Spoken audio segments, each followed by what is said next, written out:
Hey guys, what's up? My name is Sean Wayne and today, pag-usapan natin itong ginawang sagot with an evil laugh pa daw, sabi ng mga netizen. Nag-evil laugh pa daw si Congresswoman Amparo Zamora ng Taguig, 'di ba? Lone District. So isa pala ito sa may-ari ng Nickel Asia na nagpatalo di umano ng 750 million na pera ng mga taga-GSIS. So basically, nag-invest po ang GSIS sa Nickel Asia at may nakita tayong mga post. I think it was coming from Kuya Ibing or Mrs. Yata. No? They were asking bakit pinatalo ang 750 million na pera ng GSIS ng Nickel Asia.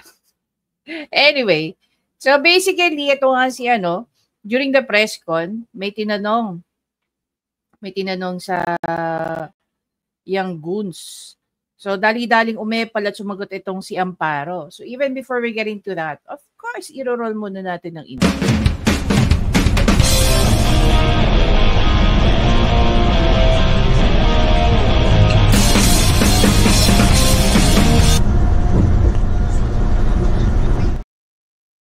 Alam niyo guys, while I was watching the other reaction videos dito, nila Duterte TV, nila Teacher Mark, dito ko lang na-realize na ito si I don't know, sa mga batang 90s, alam niyo yung moving Clueless, Clueless ba yun?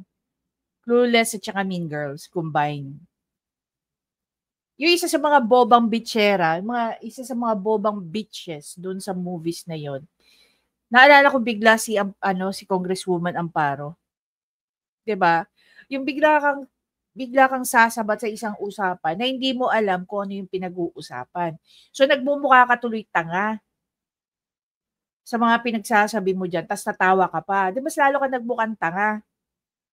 'Di ba? Wala naman tayong problema kung mag-react ka. Pero mag-react ka ng tama. Hindi yung mema ka lang. 'Di ba? Pakinggan natin. Nothing has started, so we can't really speak about you. Things other than being president of the Republic of the Philippines. So kindly, would you like to comment on that? Then why didn't she run? If she had it in the bag, she should have, dapat tumakbo siya. You know, I mean, 2025 na eh. 20, di ba? Ngayon mo pa sasabihin yan. Di sana tumakbo siya. Tsaka yung presidency, dapat para sa kanya yun. Kasi di ba, I mean, what was that statement for? Then what was that statement for? Ganun siya katanga, ganun siya kabobogs. Tangina, nabubuisit ako. Congresswoman Zamora, para dito to. Pakinggan natin, ha? Pakinggan natin to para mas malinaw para sa'yo, ma'am. Para dito yung statement, hindi para sa mag-opinyon ka. Binanata ni Vice President Sara Duterte si House Assistant Majority Leader at Zambales 1st District Representative J. Kong Hoon. Kaugnay ito ng pahayag ng mambabatas noong Huwebes na ang maagang ambisyon umano ni Duterte na maging Pangulo ang punot dulo ng patuloy na kaguluhan sa politika.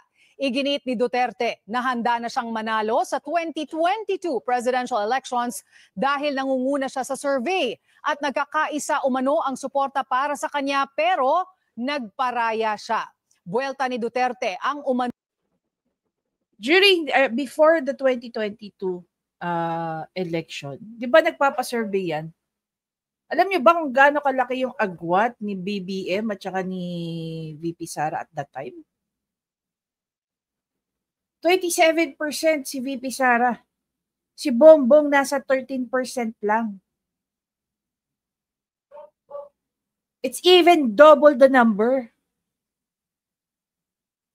Yes, she was already destined to be the president of 2022, pero nagparaya siya.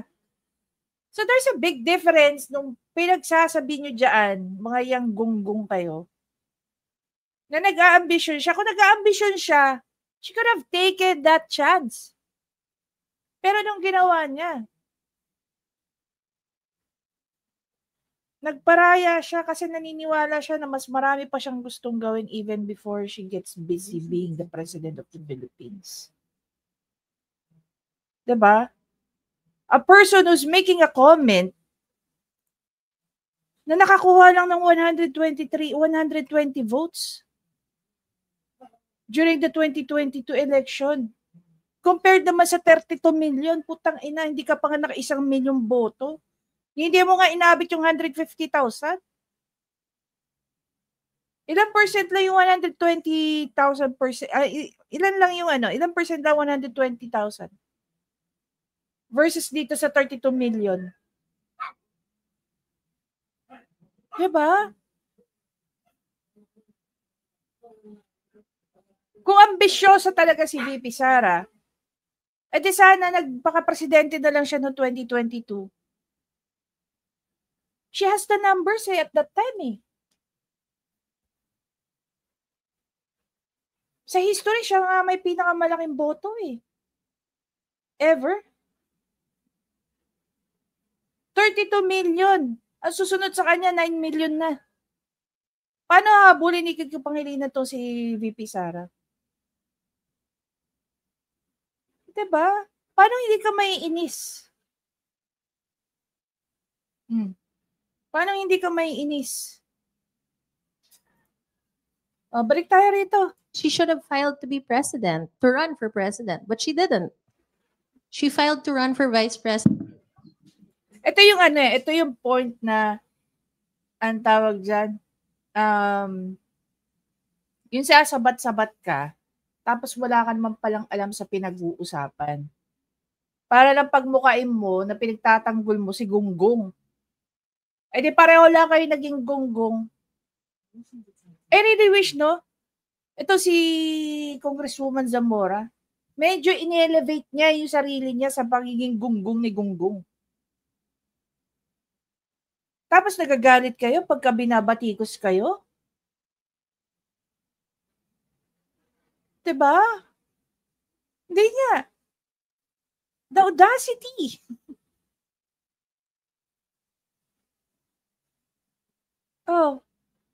Gusto nyo kayo lang yung nagsasalita.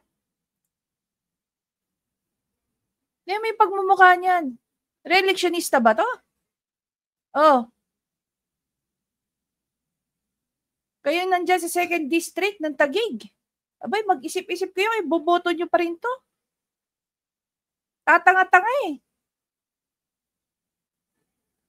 Ako wala akong problema if you jump into a conversation and you make an opinion about the topic. Wala tayong problema dyan. Just make sure that yung sasabihin mo, yung ino-opinion mo, align doon or in correlation or there's a relationship between your opinion as well as doon sa topic na pinag-uusapan. Okay, tanungin ko, does it even make sense? Yung sinasabi niya?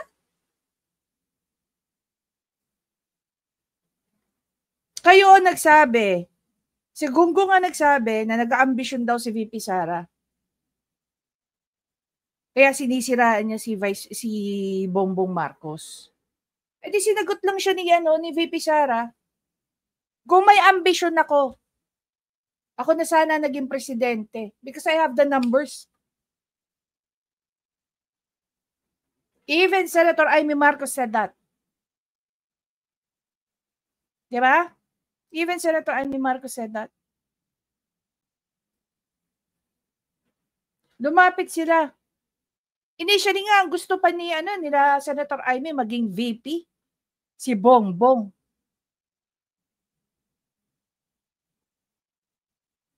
Dahil nga si VP Sara ang may hawak ng numbers Si VP Sara yung nangunguna sa survey. Diyan mo makikita na itong si Vice President Sara Duterte walang ibang gusto kung hindi magsilbi lang. Walang ambisyon na gaya ninyo. 'Di ba?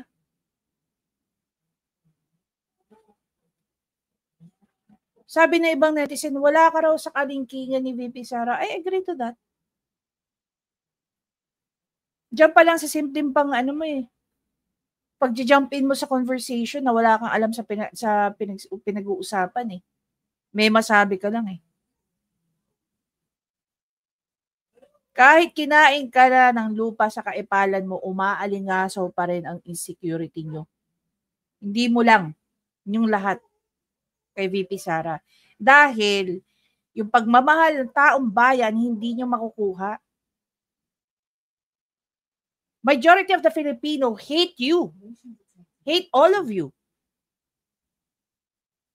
Hindi lang dahil sa ginagawa nyo kay VP Sara, pero dahil pinapakita nyo sa amin kung gaano kayo katatanga. Diba? Kung kay VP Sara kaya nyong gawin yan, paano na kaming maliliit na tao? Paano kaming mga taong nagpapasweldo sa inyo? Naninanakawan ninyo?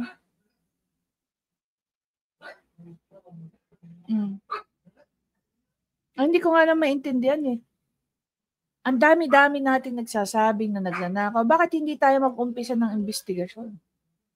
Bakit hindi tayo mag-umpisa mag-file ng mga complaint? Which reminds me, no? Kaya baka kaya nananahimik ngayon si Stella Kimbo dahil may mga nagsampa ng mga kaso sa kanya or rather, mga complaint sa kanya sa ombudsman. Sana lahat ng Pilipino mag-file ng mga complaint laban dito sa mga kongresistong to.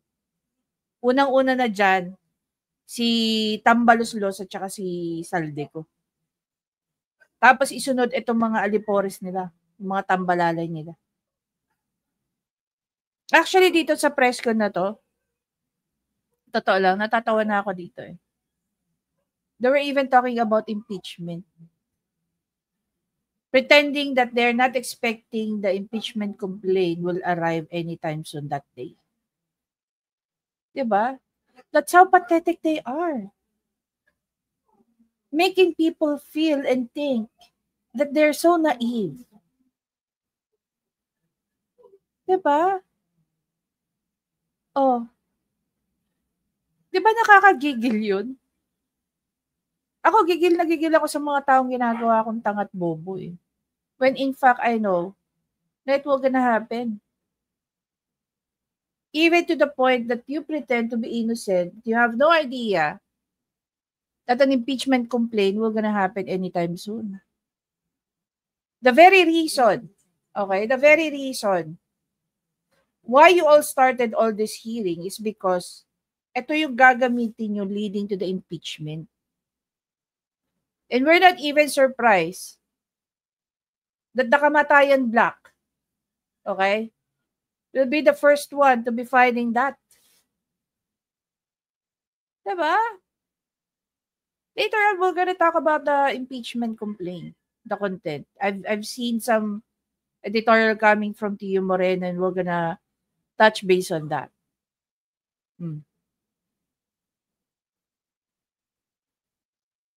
Sige nga.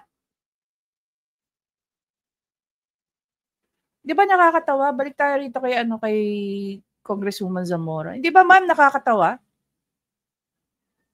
Na ang tanga-tanga ng mga comments mo, ng mga ng mga sinabi mo against doon sa sinabi ni VP Sara. Hindi niya po pinagyayabang na siya ay mataas sa survey. Kasi napatunayan niya na yan naungusan niya pa si Bongbong Marcos sa number of votes. Ito mga kababayan ko, tatandaan niyo mabuti. The only thing that you have to do, or most probably the only thing that you need to do, is connect the dots. From the approval, tandaan niyo yung mga ginamit na from the approval nung confidential fund ng 2022, half of 2022, hanggang sa pag-alis ni VP Sara. Lahat po yan ginamit as a ground for impeachment. Pag ito nakalusot sa House of Representatives. Maniwala kayo sa hindi. Naggagagawa na lang tayong lahat. Anyway guys, I'll see you in the next video. Please don't forget to subscribe, like, and comment, no? Kung ano sa tingin nyo yung mga pinagsasabihin nito. Nag-agree din ba kayo sa akin?